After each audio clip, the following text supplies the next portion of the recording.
Siamo di fronte a una maggioranza che non c'è più, che si tiene insieme adesso per sì, forse quello che è il collante del potere, lo vedremo.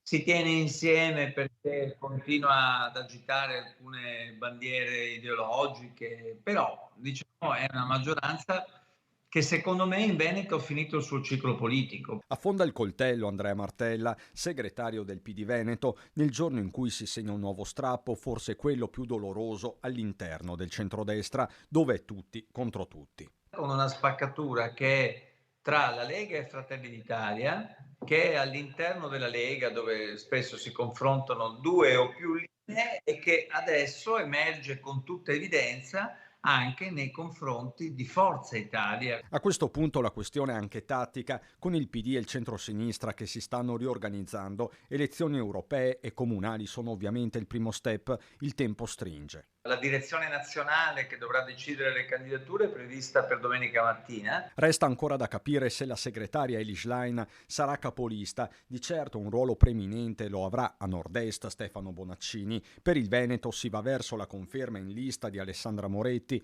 e il lancio di Alessandro Zan. In pole position c'è anche il sindacalista Ivan Pedretti, ma inevitabilmente si guarda più avanti. Dopo le elezioni amministrative ed europee si aprirà anche un'ulteriore fase. Per quanto ci riguarda, come Partito Democratico ci faremo trovare pronti rispetto alle prossime elezioni regionali.